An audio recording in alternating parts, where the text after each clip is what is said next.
wise person once told me, dreams don't work unless you do. We try so hard in our lives to fit in. We try to fit into certain groups, certain frats, certain sororities, among certain friends. Yet the people we idolize are the ones that stand out. But when you're prepared, there is no fear. There is no fear of failure. Because even if you've walked out of something and you feel like you failed at it, your preparation is so strong that you're gonna take that failure and turn it into the outcome you desire. And most people stop at failure, okay? We've all failed at things. I'm gonna continue to fail at stuff, right? It's the most powerful tool you can use, but it all depends on how you use it. Many things used to puzzle me back in those early days. I used to wonder why two people could work for the same company, one make twice as much money. Now, see, that used to puzzle me. And maybe they were the same age, graduated from the same school, live in the same community, work for the same company, with the same products and the same services. They've got the same traffic, the same problems, and one makes $1,000 a month, the other one makes $2,000 a month. Now, that was my puzzling question. Why would this long list be the same and the money twice as much? I asked, what's the difference between $1,000 a month and $2,000 a month? Why would one person do twice as well, 3 times as well? Speaking economically, now I know there's more than one way to do well. I understand that. But in this little narrow area called compensation, what's the difference? Well, back then, with my faulty thinking, I'm trying to reason it out. I thought, well, maybe time makes some of the difference, right? Some people do better because they have more time. I used to say, Harold ought to be able to do well. He's got a lot of time. If I had all of Harold's time, I could do well. Now, that's got to be dumb, right? Number one, you can't get somebody else's time. A guy says to me one time, he says, if I had some extra time, I could make some extra money. I said, then forget it. There isn't any extra time. Hey, when the clock strikes 12 midnight, that about wraps it up, right? I mean, you can look around the gongs there for a little more, but it's over. Now, if you can't get more time, which you can't, what could you get more of that would make a difference in economic results? And here's the key word. Make it a part of your notes. We're going to consider it tonight. The word is value. And I have a little phrase for your notes. Value makes the difference in results.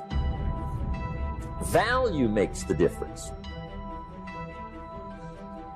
You can't get more time, but you can create more value. Now, here's the first lesson of economics. Everybody should learn it from the time they're old enough to understand what a dollar means, how to earn one, how to get one, how to keep one, what to do with it. First lesson of economics. We primarily get paid for value.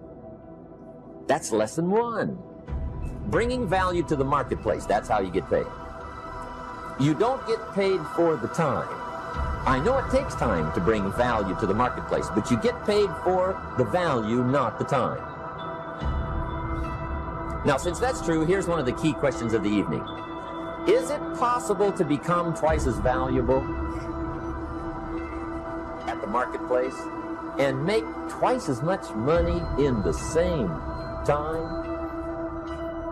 Could you become 3 times as valuable? Make 3 times as much money in the same time? Is that possible? The answer is yes, if. And it's always if, right? Life is known as the big if. Harry Truman once said, life is iffy. How true. And here's the big if, we're going to consider it tonight. It's possible to do much better at the marketplace if you go to work primarily on yourself. And that's the theme of our seminar tonight. Learning to work primarily on yourself. People have asked me for the last 24 years, how do you develop an above-average income? And the answer is, become an above-average person. Develop an above-average handshake. Some people want to be successful. They don't even work on their handshake. As easy as that would be to start on. They let it slide. They don't understand. Develop an above-average smile. Develop an above-average excitement. Develop an above-average interest in other people. Develop an above-average intensity to win. See, that'll change everything.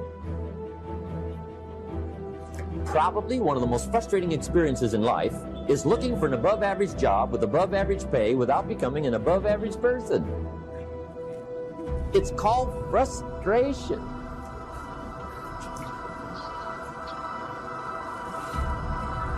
And Mr. Shoaff gave me probably the greatest clue he gave me when I first met him. He said, Jim, if you want to be wealthy and happy the rest of your life, just learn this lesson well. He said, learn to work harder on yourself than you do on your job. That's the thing. Success and failure are generally slow processes. Either slowly building things up or gradually tearing them down. And that's why I say you've got to pay attention. You have to watch. You have to watch every single second. Choose love, and don't ever let fear turn you against your playful heart. I believe in manifestation. I believe in putting a rocket of desire out into the universe, and you get it when you believe it. You get it when you believe you have it, and that's the key. We want to get really sensitized, acutely sensitized, sensory acuity, to whether what we're doing is working or not. And by the way, sensory acuity is really the measure of a person's intelligence. What I mean by that is, how do we measure intelligence? Intelligence is a measure of the number and quality of distinctions you have in a given situation. You can handle this, you just haven't figured it out yet. It's all right, this is your training period. This is the tuition you have to pay for what you don't know. You can do this, other people have done it. It doesn't take an Einstein. Get you some people that can teach you some stuff that you don't know. Get you some people that have done it successfully and learn from them. Take some seminars, workshops, read some books on how to manage a business. Change the way you see yourself and begin to tend to the personal details. Understand that nobody's going to take care of your business better than you. All my life, I wanted to be on TV. Had never heard of a comedy club. October the 8th, I walked into Hilarity's Comedy Club in Cuyahoga Falls, Ohio. It's right outside Akron. I signed up for the following week because I just wanted to see what the comedians did. Man, I saw live stand-up for the first time. They had 10 acts supposed to go up. 9 of them went up. The 10th guy got scared and ran out the door. So I had signed up for the following week. The guy says, listen, we lost our 10th act. We're going to go to the phones. We're going to go to the week from next week. If Steve Harvey's here, come on up now. So I ran up on stage. I don't even know what to do, but I just started talking about boxing and stuff that happened to me. Audience was hollering, laughing. They brought all 10 of us back up on stage. They had a clap off. I won the clap off. I won $50. I cried from Cuyahoga Falls to Cleveland. The girl kept saying, why you crying? It ain't but $50. I said, no, you don't understand. It's way more than 50. This what I do. She said, what you mean this what you do? This just your first time. You don't understand. Something happened to me. I won amateur night. I went to work the next day, October 9th, 1985, and quit my job. Now, I don't recommend that you do it that way, because 2 years later, I was homeless. Because the first year of comedy, I made $3,400. The next year, I made $4,800. And the third year, I made $5,300.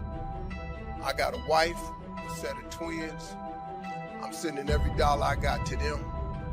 So I tried to live on $50, $75 a week. Gas was 38 cents a gallon back then. I just stayed in my car. So I lived in my car for 3 years. 3 years, I lived in my car. And what happened was, I just said, man, so I used to fish all the time to eat because I'm a fisherman, I'm a bass fisherman. So I used to stop at lakes and ponds and just fish. And every month I get run off from somebody's land. Hey, get away from here. Hey, move along, that's not yours. Hey, stop fishing here. I just get run off. And he didn't understand. And one time I had fish on the line. They said, you got fish on that line? I said, yeah, throw them back. I had to throw them back because I used to stop at rest areas with them little cast iron grills. I kept charcoal in my car. I started a fire and I eat fish. There's some days I wouldn't eat. So that they thought I was just fishing, but I was eating. So I said one day, I said, man, you know what? One day, man, I'm gonna give myself some land. I'm buy myself a piece of dirt. So fast forward, God bless me. I get on TV when I'm 38. I'm on Showtime at the Apollo. Lord have mercy. They gave me my money. I saved my money up. I saved $250,000. I said, I'm going to give me some land. I went to Texas and I'm about to buy some land. But before I went to buy the land, I was curious. I just had the thought. I said, man, I wonder how much land is on earth? How many acres is on earth? Because you know it's not going to change. You know, God let you fly. God let you dive underwater. God don't let you make dirt. Can't make dirt. So I looked it up. It's roughly over, just a little bit over 36 billion acres of land. 36 billion acres of land. So I just got a little bit more curious, and I said, well, how many people on earth? I looked it up, and there's about 6 billion people on earth. So I did some Steve Harvey thinking. I said, okay, if it's 36 billion acres of land, and it's about 6 billion people on earth, everybody ought to have 6 acres of land. Not just me, you know, I just think. So I asked God,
could I have 6 acres? That's all I wanted. Because you know the one thing I wanted? I didn't care if I put a house on it or nothing.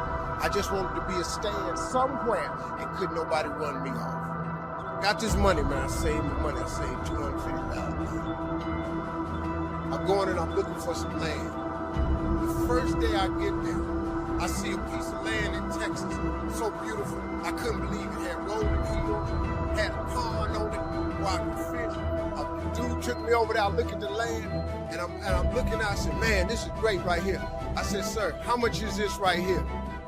He said, well, it's about $600,000. I said, man, I ain't got that kind of money.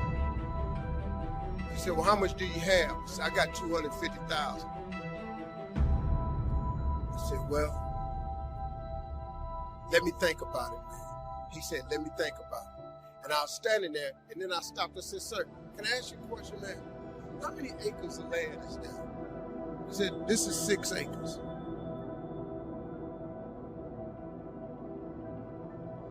Six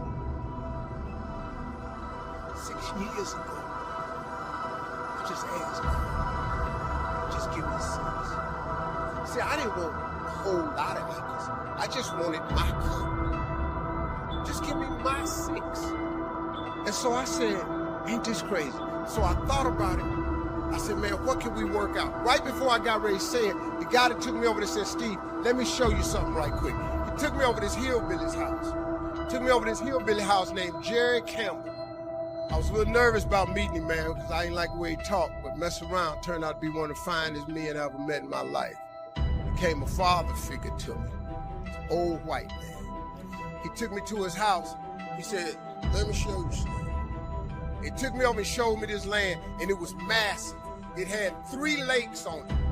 It had rolling hills. It had trees. It was unbelievable, man. I said, man, this is incredible. I said, man, how much is this? He said, this 16 acres. I said, hey, man, I ain't got that kind of money. Let me go on back over here to this dude where Mike can cut a deal. He said, well, let me ask you something. What was you going to give that man over there? I said, well, I hadn't worked it out yet because all I got is $250,000. He said, well, listen, I'm in a little bit of a tide right now. He said, if you can bring me $250,000 cash by tomorrow, I'll give you this 16 acres. Next thing you know, I had 270 acres of land. Now, let me tell you something. I'm so busy now, I don't even get to go to that ranch. I never can go. And I thought I was going to be fishing and save it for my kids' rest of life. God had another plan for me. That's the ranch that I have my mentoring camp on. I bring 1,000 black boys out there with 1,000 single mothers. And that was the purpose of that ranch.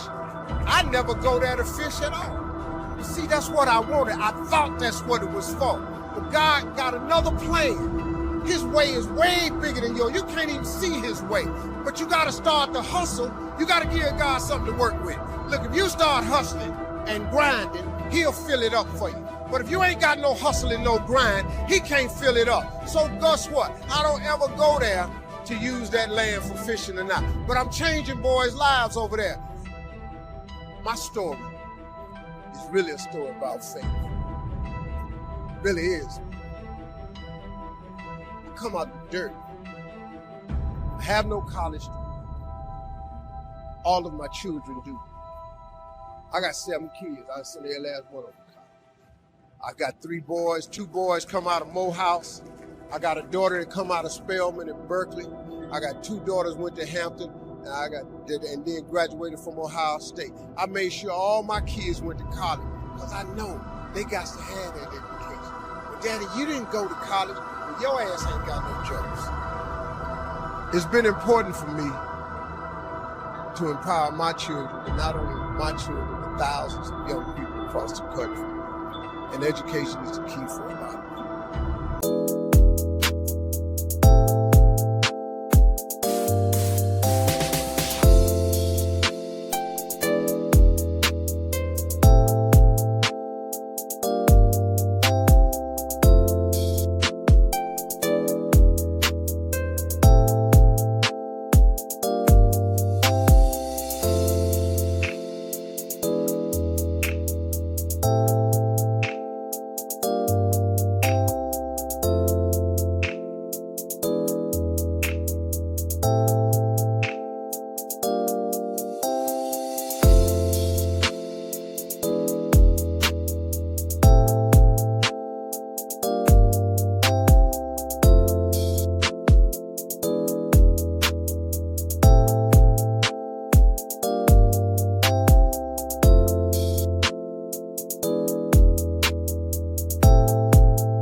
colleges and stuff, I tell you, number one thing in the world is not your education.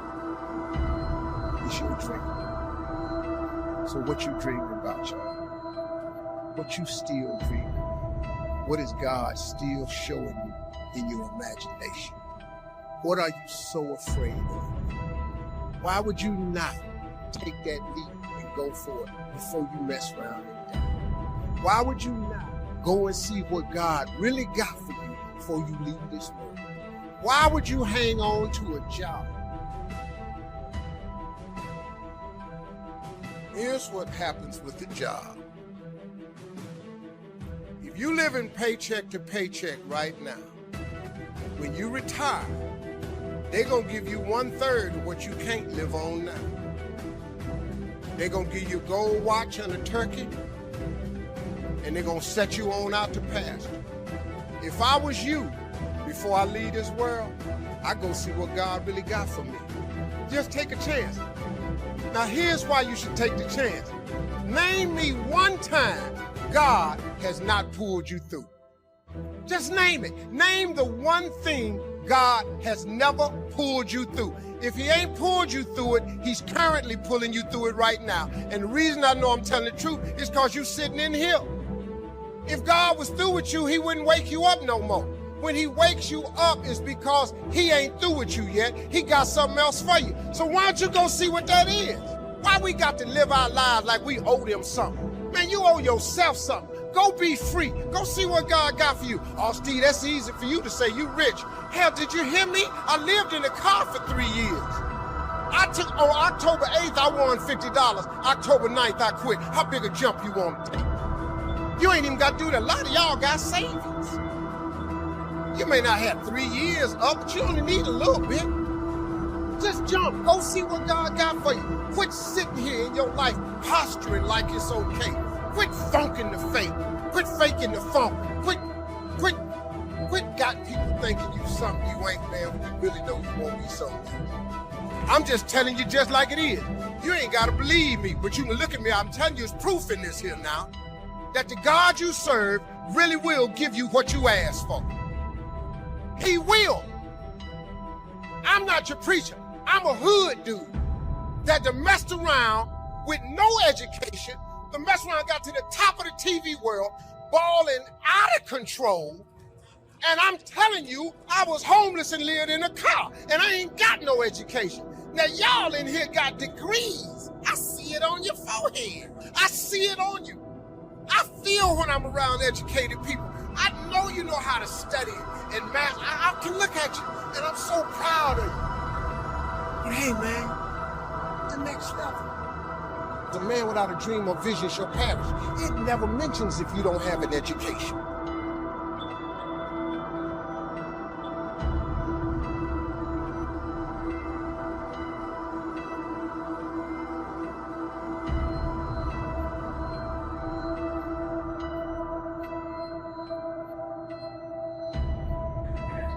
If you work hard on yourself, you can make a fortune. If you would have known me at age 25, you would have said, Jim Rohn's a hard worker. If you'd have known me, you'd have said that. I'm the guy, I don't mind coming a little bit early, staying a little bit late. I don't mind that. You'd have said, well, Jim Rohn's a hard worker. You say, well, how come he's got pennies in his pocket, nothing in the bank, and behind on his promises? Well, I was a hard worker, but I was working hard on my job, not on myself.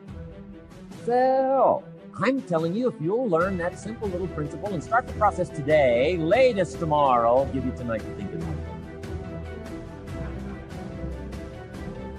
And start this whole process of personal development, work on yourself, make yourself more valuable to the marketplace. I'm telling you, you can so dynamically change your income, and economics is the least of the values that you can start earning in terms of equity if you'll start working harder on yourself than you do on your job. Work hard on yourself and develop the skills. Work hard on yourself and develop the graces. All of the stuff necessary to become more valuable to the marketplace. I'm telling you, your whole life can explode into change. Promotions, no problem. Becoming more valuable to the company, I'm telling you, no problem. Money, no problem. Economics, no problem.